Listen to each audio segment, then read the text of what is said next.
Punjab police की बहुत तारीफ हो रही है और बहुत अच्छा काम किया पंजाब पुलिस ने। 2 आतंकियों को मार दिया है, यह कहे 2 बदमाशों को मार दिया, जगदीप रूपा को मार दिया, इसके अलावा एक दूसरा जो इसमें मनिंदर मन्नू था उसको भी मार दिया। अब बारी किसकी, व्यूअर्स भी जानना चाहते हैं और लगातार हमने एक वीडियो भी बनाई थी जिसमें कहा था क्या लॉरेंस को इस तरह से पालती रहेगी सरकार। आप लोगों का व्यूअर्स क्या व्यू पॉइंट है, क्या लॉरेंस के पीछे नहीं पड़ सकती पुलिस, क्या उसका एनकाउंटर होगा या नहीं होगा।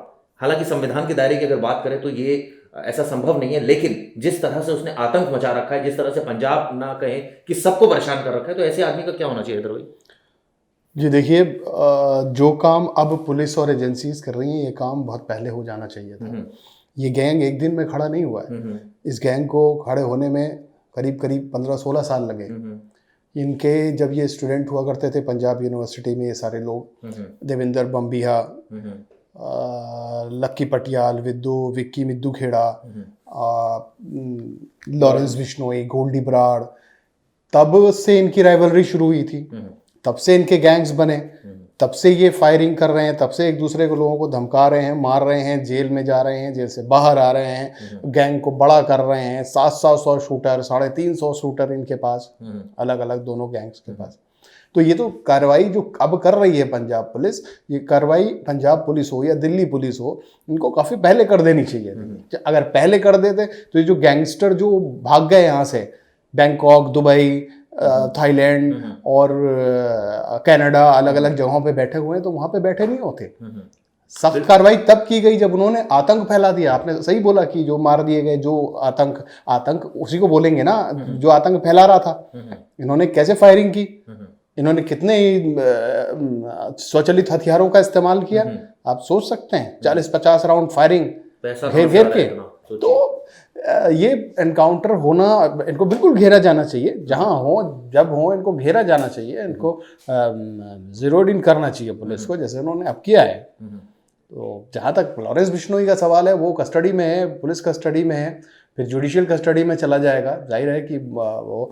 लेकिन अगर ये बाहर रहते हैं तो इनको ट्रैप लगाना चाहिए, इनको खोजना चाहिए, इन पे नकेल कसने। नहीं, सवाल तो है ना कि जेल के अंदर है, जेल के अंदर रहेगा फिर वही हरकतें करेगा, इससे पहले भी करता है। अब एक ऑडियो भी वायरल हो रहा है जिसमें जो इसके जो गुर्गे हैं, लॉरेंस के गुर्गे, उसको फोन करते हैं लॉरेंस को और कहते हैं काम हमने कर देता। चिराग, अभी हम लोग इसी मुद्दे पे एक बार और पिछले हफ्ते 10 दिन पहले डिस्कस कर रहे थे। उसमें मैंने बताया था कि किस तरीके से ये जेल के अंदर से ये लोग कॉल करते हैं। आम आदमी नहीं कर सकता, सुकेश चंद्रशेखर जैसे लोग कर सकते हैं, जिन्होंने करोड़ों रुपए जेल अधिकारियों पे खर्च कर दिए। ये लोग कर सकते हैं क्योंकि इनके पास पैसा है। इनके पास, अच्छा, इनके बैरक में अगर मोबाइल नहीं है तो इनके पास के और जो लोग हैं आसपास के बैरक के, उनके पास मोबाइल फोन है। अब ये जो कॉल इंटरसेप्ट की गई है, जो सिद्धू मूसेवाला के कत्ल के बाद जो सामने आया है, ये करीब 1 मिनट 38 सेकंड का जो ऑडियो है, ये कॉल मर्डर के बाद की गई। और ये कॉल सीधे लॉरेंस को नहीं की गई, क्योंकि जब ये कॉल आई, आप उसको सुनेंगे कॉल को, हमारे दर्शक भी, तो उसमें पहले कहा गया हाँ भाई से बात कराना, यानी कि किसी और के पास फ़ोन था, फिर वो लेके आया फ़ोन, फिर उस फ़ोन पे लॉरेंस आया, फिर लॉरेंस ने, अगले ने बताया, पहले अगले ने इशारे में कहा कि हमने ऐसे करके गाड़ी चढ़ा दी। तो उसने बोला कि क्या, तो उसने बोला कि हाँ, कि हमने मार दिया। तो उसने कहा मार दिया, ओके काटो फ़ोन। तो यानी कि उसको क्लियरेंस दिया गया और कहीं ना कहीं से मैसेज कन्वे कर दिया गया। लेकिन इस ऑडियो की सत्यता पर भी सवाल है। सवाल ये है कि आखिर ऑडियो कैसे आ सकता है पुलिस के पास, ही समझे नहीं। बातचीत हो गई, सब हो गया, आपने सब आरोपी से पूछताछ कर ली, अचानक आपके पास एक ऑडियो कॉल आ जाता है और आप कहते हैं ये तो बातचीत हुई थी। अरे भाई, ऑडियो कॉल था, जब इतना कुछ था तो शुरू में अरेस्ट कर लेते, शुरू में दिखा देते मीडिया को, या दिखाना नहीं चाहते थे? ये ऑडियो रिकॉर्डिंग जो है ये कत्ल के बाद की है चिराग, और मर्डर के बाद चूंकि पंजाब पुलिस और दिल्ली पुलिस ने इंटरसेप्ट करना शुरू कर दिया था। उनके पास कोई नंबर होगा? हाँ, उनके पास नंबर्स थे, उनके पास जो सस्पेक्ट्स थे उनके नंबर्स थे, उसको इंटरसेप्ट किया गया। ये दूसरी वजह एक और हो सकती है इस कॉल की।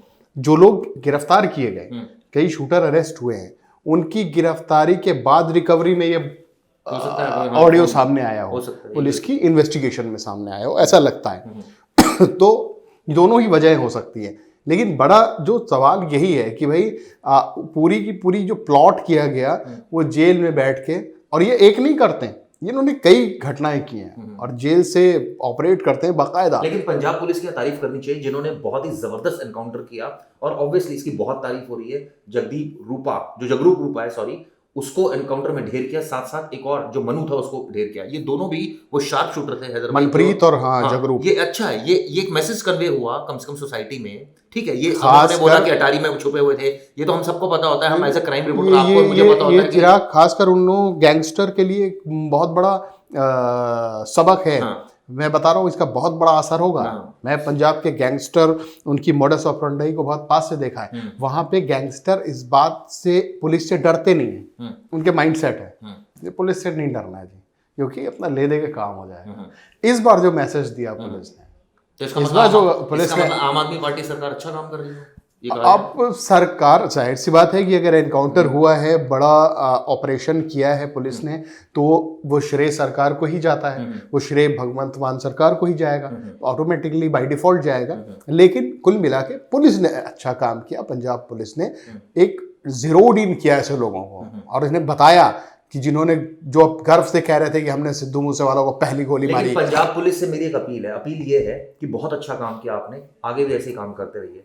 ऐसे जो बदमाश है उनको जब तक वो ग्राउंड जीरो पर नहीं होंगे, जब तक वो उनको इस तरह से टारगेट नहीं किया जाएगा, तब तक आप यकीन मानिए ये खत्म नहीं होगा सिलसिला। और हैदर भाई ने बहुत अच्छी बात बोली, ये जब पनपा, ये कहीं ना कहीं हमने पहले भी डिस्कस किया, पुलिस की शहर, लोकल, ऑब्वियसली ऐसे लोगों का दुस्साहस तभी बढ़ता है जब एक्शन नहीं होता। एक्शन होगा तो दुस्साहस बढ़ने की कोई वजह ही सामने नहीं आती है। लेकिन धीरे धीरे सेटिंग होती गई, पैसे की सेटिंग चलती रही है, लोग धीरे धीरे मोटिवेट होते रहे, एक के बाद एक वारदातें करते रहे, पैसे आते रहे इनके पास, जेलों में बैठे रहे, वहाँ उनकी ऐशगा होती चली गई जेल, और वहाँ भी ये इजीली अपनी जिंदगी व्यतीत कर रहे हैं, फोन भी यूज कर रहे हैं। तो आप सोचिए लगातार इनकी जिंदगी चलती जा रही है, कोई जिंदगी में ऐसा हर्डल नहीं आ रहा है इनकी। क्यों? सिर्फ हर्डल ही आ रहा है कि एक राज्य से दूसरे राज्य जा रहे हैं, वहां से यहाँ जा रहे हैं, वो भी सरकार इनके ऊपर खर्चा कर रही है, इनको खिला पिला रही है। हाँ बिल्कुल, और सब कुछ कर रही है। तो ऐसे अपराधियों का, दुर्दांत अपराधियों का, आतंकियों का, मैं कहूंगा इनका खात्मा होना बेहद जरूरी है। हालांकि देखिए संविधान इसकी इजाजत नहीं देता, लेकिन फिर भी इसमें जो स्पीडी ट्रायल है वो होना चाहिए। और इसमें मैं व्यूअर से जानना चाहता हूं आप लोगों की क्या व्यू पॉइंट है, क्या आप इस विचार से इत्तेफाक रखते हैं कि इस तरह की, जो एक तरह से कहा जाए कि सीधा एनकाउंटर होना चाहिए? बिल्कुल बिल्कुल लोग इत्तेफाक रखते हैं इस बात से, लोग लिखते हैं। लोग उनसे पूछिए कि जो ऐसे बदमाशों से परेशान हैं, उनसे पूछिए जिनसे वसूली की जा रही है, उन परिवारों से पूछिए जिनके घर के बाहर फायरिंग करके बदमाश उनको धमकी देते हैं फोन करके, देखो फायर करके, आज बाहर से फायर किया है, कल अंदर आके करेंगे। ज्यादा व्यथित करने वाली बात यह है कि सब कुछ होने के बाद पुलिस मदद नहीं करती है। बिल्कुल पुलिस मदद नहीं करती, लोग वाकई में डरे। आप सोचिए चिराग, इस तिहाड़ जेल के अंदर, पंजाब की किसी भी जेल के अंदर, उत्तर प्रदेश, बिहार, आप किसी भी जेल की बात कर लें, जब ये कैदी आते हैं, आपने इन्हें जरा ध्यान से देखिएगा, इनके कपड़ों को देखिएगा, ये जो कपड़े पहनते हैं, ब्रांड न्यू, ब्रांडेड, जूते, घड़ियां, आप ध्यान दीजिएगा, कभी दर्शकों से ही बोलता हूँ मैं, आप वीडियोज में ध्यान दीजिएगा कि कहाँ से आते हैं ये कहाँ से आते हैं? जेल वाले देते हैं? नहीं, ये जब पेशी पे आते हैं तो इनके गुर्गे जो वसूली करते हैं इनके लिए करोड़ों रुपए, वो इनके लिए 20-20 हज़ार, 30-30 हज़ार रुपए के जूते, कपड़े, पूरे बैग के बैग लेके आते हैं पेशी के दौरान, इनके हवाले किया जाता है, फिर जेल में आते हैं, नेक्स्ट पेशी पे वो नए नए कपड़े पहन के आते हैं। उनके अंदाज में कोई फर्क नहीं है, वो बेहतरीन खाना खा रहे हैं, उन्हें जो चाहिए वो मिलता है पैसे के बल पे, बियर, शराब, खाना, नॉन वेज, जो खाना है सब मिलेगा, सब अवेलेबल है। तो उनके लिए परेशानी नहीं है, वो बाहर रहे हैं या अंदर हैं, आराम से बैठे हैं, बैरक में चल रहा है प्रोग्राम। लेकिन अब मुझे कई पंजाब पुलिस के ऑफिसर बोल रहे थे कि अब लॉरेंस बिश्नोई का जो एटीट्यूड था ना बदला हुआ है, अब बहुत डरा हुआ है। हाँ, ये आप मेरी बात समझ लीजिए चिराग, वो चूंकि पंजाब की कस्टडी में है इसलिए डरा हुआ है। वो कंफर्टेबल रहता है दिल्ली में, दिल्ली में उसको उसका जो पूरा जो वो है नेटवर्क है, वो इतना सॉलिड बना रखा है उसने, पैसों का कहाँ जाना है, कहाँ आना है, किस ऑफिसर से सेटिंग करनी है। यही वजह है ना कि उसको जल्दी से, वो यहाँ से रिमांड पे जाना नहीं चाह रहा था, पंजाब पुलिस की कोशिश कर रहा था कि बार बार इसी रिमांड में रहे, किसी ना किसी केस में दिल्ली की अदालतों को ये नजर नहीं आती, ये सब चीजें नहीं नजर आ रही है। बिल्कुल नजर आती, लेकिन सवाल ये है कि अदालतों में ये सब चीजें रखी तो जाएं, नहीं रखी जाती रखी जाए। अब पंजाब पुलिस नहीं, देखिए जब नहीं इनके भी तो डिफेंस वाले आ जाते हैं कि देखिए इनको परेशान किया जा रहा है। मुझे याद है लॉरेंस के जो वकील है उन्होंने ये एप्लीकेशन लगाई थी कोर्ट में कि लॉरेंस के वकील वही चाह रहे थे जो मैं आपको बता रहा हूँ। लॉरेंस के वकील ये चाह रहे थे कि लॉरेंस पंजाब की कस्टडी में ना जाए, क्योंकि पंजाब में उसकी सेटिंग नहीं है। वो कह रहे थे उनकी जान को खतरा है, उसकी जान को तो पंजाब की सेटिंग नहीं है, तो वहाँ पंजाब पुलिस उनसे उगलवाएगी सच, उनको रिमांड्स पे लेगी, उन्हें ऐशो आराम नहीं मिलेगा जो यहाँ पे मिल जाता है। तो इसका मतलब यहाँ वो बिल्कुल मिलता है, बिल्कुल जो भी पॉलिटिकल बोले या कुछ ऑफिसर्स जेल अधिकारियों की मिली भगत से, लेकिन कहीं ना कहीं कंफर्ट जोन में। आपने अब एक चीज बताइए, दिल्ली पुलिस लगातार उसको अपनी कस्टडी में रख रही थी, 14 दिन रखा, फिर दूसरे केस में रखा, तीसरे में भी रखना चाह रही थी, इतने में पंजाब पुलिस आ गई बीच में सीन में कि नहीं साहब अब तो हमें चाहिए याद। तो कौन सा ऐसा अधिकारी जो इसको बैक कर रहा है? बहुत सारे अधिकारी, रिश्तेदार है वो इसका, या पैसे का खेल है सारा? सब पैसे का खेल है। देखिए शराब हर जगह पैसे का खेल है। आप अभी करीब 100 जेल के ऑफिसर्स हैं जिनके खिलाफ FIR हुई हैं, जिनके खिलाफ बाकायदा शिकायत हुई कि उन्होंने पैसे लिए। बड़े बड़े अफसरों पर, जेल के बहुत बड़े बड़े अफसरों पर बाकायदा पैसे लेने का इल्जाम है और करोड़ों रुपए, ये फैक्ट है। सीरीज बनाई थी पूरी और हमने जेल अधिकारियों से भी बात है, सच है। क्या कॉकस चलता है अब जब सब कुछ ब्लैक एंड व्हाइट है, खुला हुआ है, खुला खेल फर्रुखाबादी, तो फिर क्या करेगा? तो जहां पे सेटिंग नहीं वहां जाने से डरते हैं। तो इसीलिए पंजाब पुलिस कह रही है कि इसके एटीट्यूड में फर्क है। एटीट्यूड में फर्क इसलिए होगा कि उसे मालूम है सख्ती हो रही है, यहाँ सोने नहीं दे रहे, यहाँ पूछताछ हो रही है, एक एक सवाल किए जा रहे हैं, ड्रिल किया जा रहा है। व्यूअर से भी पूछते हैं कि योगी जी ने गाड़ी गिरा दी थी, इनकी गाड़ी कब गिरेगी? ये सवाल तो जाहिर है कि इसका जवाब गाड़ी, लोग चाहते हैं गाड़ी गिर जाए।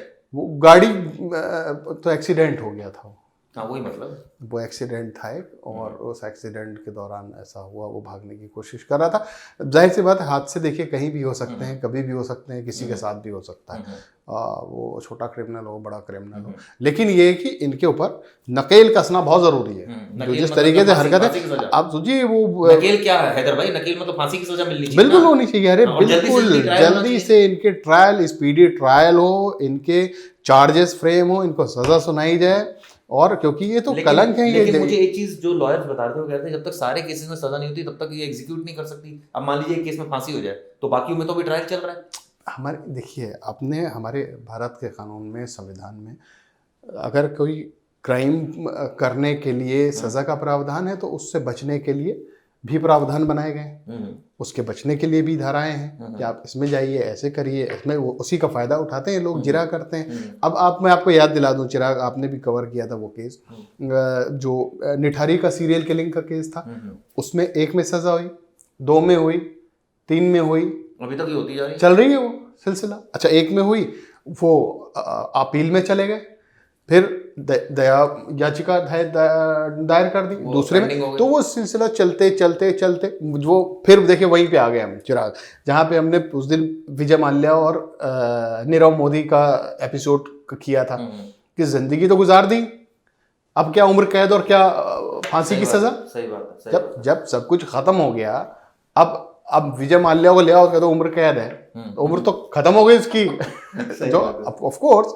तो आप सजा टाइम से हो, जो उनके लिए, हमारे और आपके दर्शकों के लिए नहीं, उन लोगों के लिए जो भुक्तभोगी है, जिनके घर के लोग मारे गए हैं, जिनके घर के लोगों के साथ अपराध हुआ है, जो डरे हुए हैं, जो सहमे हुए हैं, जिनसे वसूली की जा रही है। बड़े बड़े बिजनेसमैन से वसूली करते हैं फोन कर करके, और लोग देते हैं डर के मारे, क्योंकि उनको एक चीज और भी है भाई, उनको पता है पुलिस कुछ नहीं करेगी। और ये क्या करवाते हैं, ये गैंग इसकी एक मोडस ऑपरेंडी है, ये इनके बंदे जाते हैं उसके दरवाजे पे फायर कर देंगे जाके, और फिर फोन करेंगे, देखा फायर कर दिया।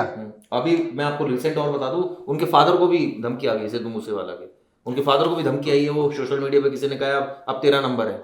वही मैं बोल रहा हूँ ना कि ये इनका खौफ जो है बढ़ता जा रहा है, समाज में नासूर हैं, ये कलंक हैं ऐसे लोग। बड़ी मतलब अजीब सी बात है। एक तो होता है चिराग कि एक फिट ऑफ रेज में कोई क्राइम हो, सही बात है, किसी से किसी तो का, किसी से किसी का झगड़ा, धंधा है इनका, धंधा है तो, या किसी ने, एक होता है organise crime, these people are involved in organise crime, और बाकायदा ठोक के, ये कह के क्राइम कर रहे हैं। तो this is very dangerous for our society. बिल्कुल सही कहा, बहुत ज्यादा डेंजरस है सोसाइटी के लिए। ऐसे अपराधियों को क्या होना चाहिए? व्यूअर्स, आप ठोक कर अपनी राय दीजिए, क्योंकि हम भी चाहते हैं ठोक कर इसमें कार्रवाई होनी चाहिए, क्योंकि ठोकना बहुत जरूरी है इसमें, बिना उसकी कुछ बात बनेगी नहीं। क्योंकि ऐसे जो अपराधी हैं वो दिनों दिन बढ़ते जा रहे हैं और ऑब्वियसली सोसाइटी के लिए थ्रेट है। और आप यकीन मानिए, जिनके चले जाते हैं उनके ऊपर, उनसे पूछिए उनके दिल से कितनी पीड़ा रहती है, उनको कितनी पीड़ा ताउम्र वो झेलते हैं। तो एपिसोड इतना ही, कुछ और मुद्दों के साथ सोमवार को मिलते हैं। नमस्कार। Thank you.